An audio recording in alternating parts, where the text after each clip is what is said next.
filling. When it comes to filling of black work, I will show you a couple of different techniques. I have my colleague Basti explain you a couple of techniques how he makes the big black, and I will show you on my live customer here how I will make big black. I use always magnums for when it comes to black work. I honestly can say I never use round shader. I always use magnums. I usually use the 50 magnum for everything. I don't remember in 20 years when I used the smaller magnum, because in my eyes you can shift the magnum, you can go with the corner, and when your motif is too small that you cannot go in with a 15 magnum, just make a bigger motif. Because especially when it comes to black work, more traditional black work, it's a more traditional way of tattooing, like the tribes had it, or like modern tattooing, which is anyway a little bit bigger. So there's no point in my eyes to make it too small. And also for you as a tattoo artist, it's easier to make it a little bit bigger. It's a definitive also for your client. It's long lasting. You don't have to worry that some lines like wash away or go together. The bigger you make your concept, the more long lasting your tattoo will be, and the more easy you have it on top. So when it comes to filling black, I use this technique of making big circles, kind of oval circles. And as you see here, this one I made a little bit bigger than usually, but for me when I do heavy black work,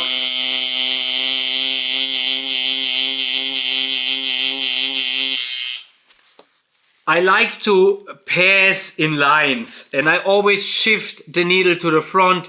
I not go like all wild and making really big circles. I always go to the front. And my circle is a little bit smaller than the first ones I showed you, because I wanted just show you a little bit the way how I make the circles. I don't have my circle too big. I try to keep it oval. I try to keep it a little bit small.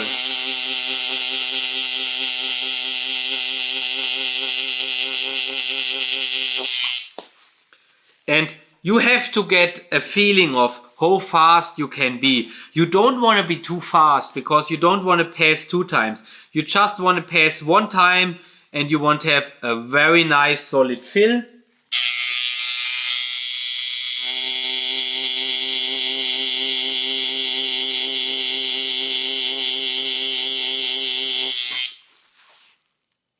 So this would be an ideal pass. You just make circles, not too big, but also not too small. Just big enough that you have enough spread of the needles, that you have on both edges a little bit a kind of softerish feeling. So when you put the lines together, you have both of the edges, they are like a little softer, so they kind of like fade together. So think about that is your pass. The fingers would be the little softest, and then you go with the next pass. So that means you have a little bit room for the pass. So it's almost like 2 things fade onto each other. To show you that quick on paper, that would mean this is here like the wideness of your needle, and here you have the round circle fade on both sides, what creates kind of a fade from the side. And when you make the next pass, you kind of pass it here. So you have the pass in between here, and here you have the massive black, and here you have the massive black. And as you have here the fade from both sides, both of the black is kind of melting together, and you not have the chances that you overlap very hard corners. While when you make a too short pass and it's a really hard solid black, and then you go over like this, then you have always the point where the black is overlapping. And a lot of times I seen this, especially by more beginner in black work, that they are too massive with the black, and where the overlapping is, the black heals not so good, and then you have this scarred up, bad healed overlapping parts of the black, where you almost see the lines of where the black is filled. And I can say it's always a chance that you see later when it's healed the lines. So that's why A lot in black work you have to think about what is your end goal. Do you make a very small piece of black and you know that's one tattoo, or you work on a full sleeve where you know it's always good sometimes to think before I make 4-hour sessions. Maybe I make 3-hour and then I plan in 1 hour for a touch-up at some point, because you will always have the better black and the easier healing when you keep these things in mind, especially when you work on really big, large fields. There's always a big healing process involved, because especially these days, I've seen it a lot. People get a rotary machine, they make full sleeves in 4 hours and stuff like this. I know it's not a problem. You take a big needle, you take a strong machine, and you just make a sleeve black. But the healing mostly, it's very horrible. The end result looks very horrible sometimes. And your customer will have a lot of suffering and a lot of nightmares from the healing. Then sometimes it's just a more clever way and more easy to split certain things, or to make it not as super perfect in the first pass and plan in the second pass. Talk with your client before, because all of this is part of bigger pieces of heavy black work. It don't matter what you do in a session, it matters what is the lasting piece after a couple of sessions, or after when you're really done.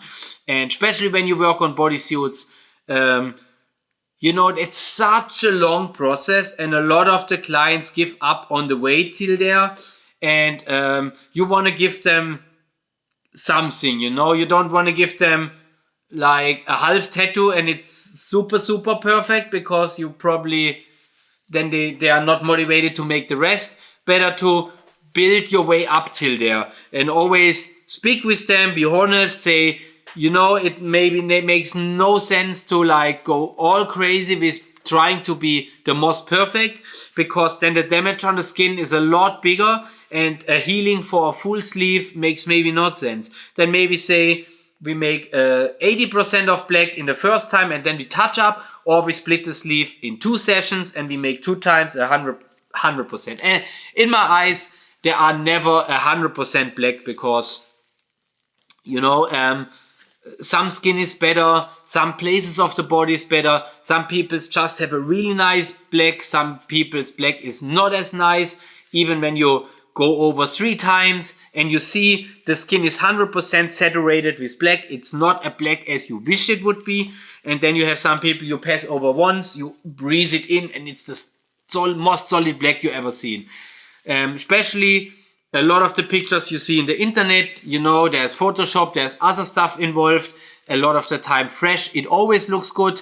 Always try to see when you go somewhere, or when you compare yourself with other people's, see how the healed stuff looks, especially when you meet other people who have black, talk with them, talk with client, be part of the healing process, because when you want to be better as a tattoo artist, you have to understand the full process, and the full process is up to the healed tattoo. It's not just when they go out of your studio, out of your room, it's till it's healed. How it looks healed, how much touch-up you have, did you plan in the touch-up, and so on. So keep all of this in mind. And when it comes to filling with bigger needles, just experiment around. Buy bigger needles, maybe get some fake skin or something, or when you have some friends who anyway want a tattoo who involves a couple of bigger pieces of black, there you can really easy try out a few different techniques, because it's a constant, like this fake skin, it's a constant. I can use now 2 needles, 2 different setups, and I feel directly how it feels different. While when you tattoo one client like this and one client in a different way, it's also 2 different skin types, 2 different clients, 2 different situations. It not necessarily have to be the technique or the needle. So that's why it's always good use one object and try out different techniques on this to really have an understanding how it works. We make the filling now. For filling black, I mentioned before, I make the kind of oval rotation lines. What I try to do with fields like this, I try to always get a little bit like my lines on and go away from the line.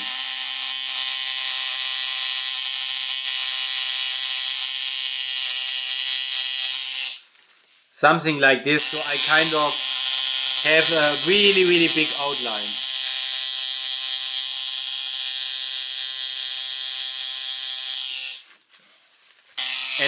while I do this, I can like correct the line, especially with the pattern. Some of the lines are not perfect. So I would now correct the lines a little bit.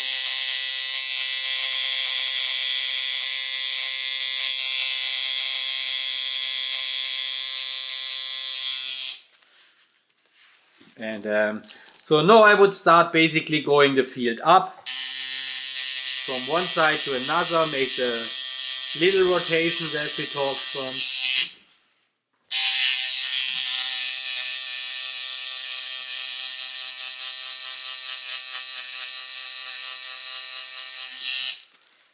And I don't like to make too long lines. I kind of always go a line, I go back, I go a line, go back, go a line, go back. So I don't have too long fields, and try to work with one time getting ink. Make always one nice filling of a little square. And as I mentioned before, you won't be slow enough to have all the ink in with the one time you go in. Sure, there's sometimes some little spots where you want to make a second pass, but overall you should try to aim for 90% of the filling with the first time.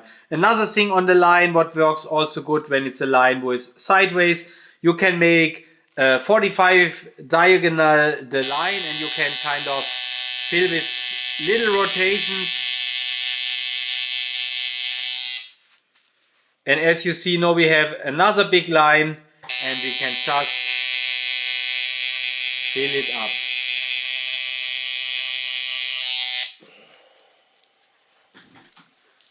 So I basically use different techniques to go from the line. When I see here this line is a little shaky, so I want to correct it a little bit. Then I would definitely, while I correct the line,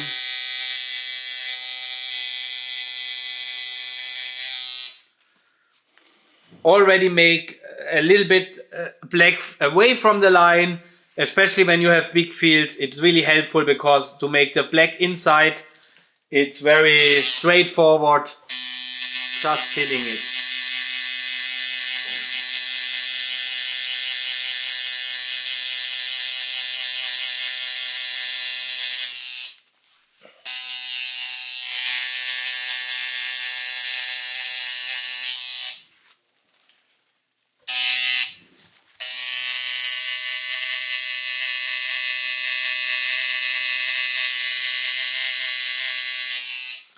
You see also on the top, I try to kind of outline it, I would say.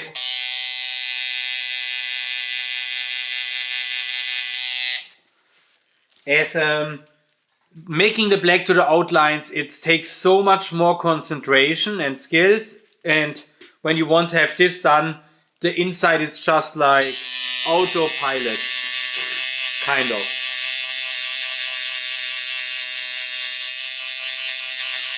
I always joke to my apprentice over many years that black even an ape can do. It's like the probably most simple thing to learn. So once you have the filled outline,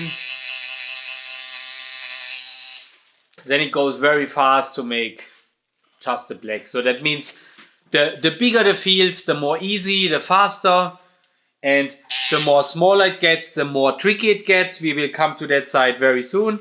So now I will make a few fields here.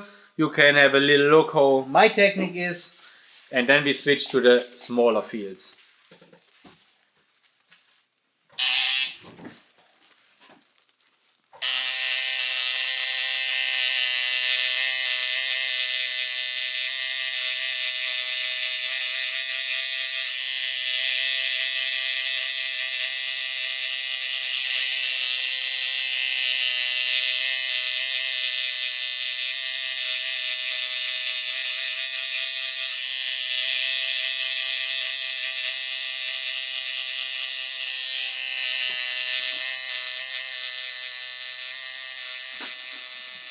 So we done a couple of big chunks of black. So now we have him switch sides, so I can show you also how I fill out some smaller fields with a big needle. So when it comes to the very small fields like this, and what I like to do a lot, I use the corners of the needle, of the Magnum.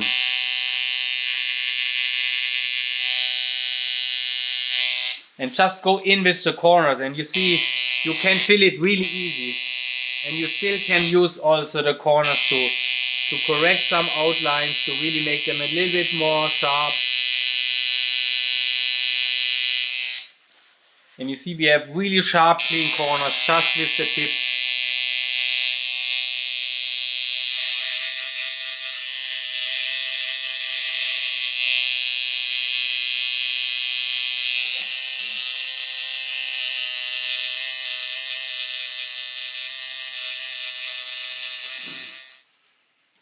So as you see, even making small fields with a very big needle goes very, very fast.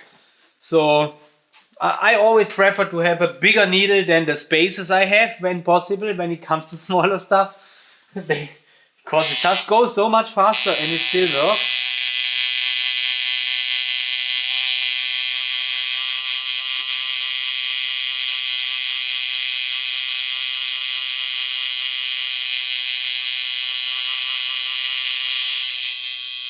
And it's very important that you just move your Magnum around and see how it fits the best in the field.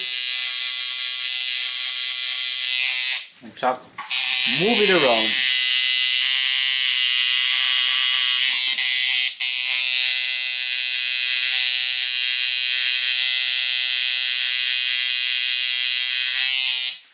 And maybe sometimes you need a little longer for a couple of small fields, but you will be faster in total. So, or you just build up 6 machines. But I just don't like this.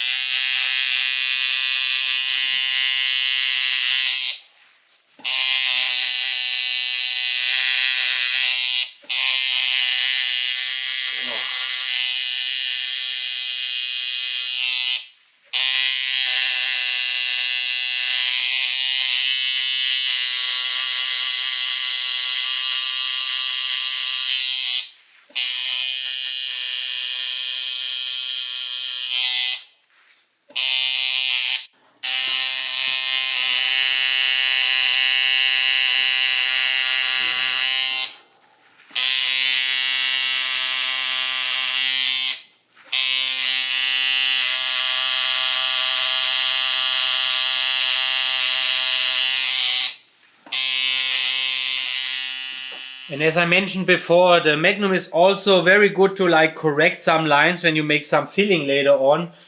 Before we saved everything very fast, but no, I have a couple of lines which they're not perfectly 100% straight, so I will use the Magnum and just like even it out. Like here you see that little knob in the end.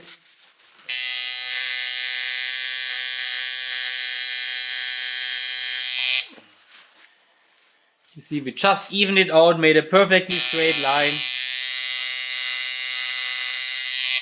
This is something you can easily do. You see, you want to fill that field, you can just go in, correct it out before you fill it, and that's why the outlines from patterns not matter so much.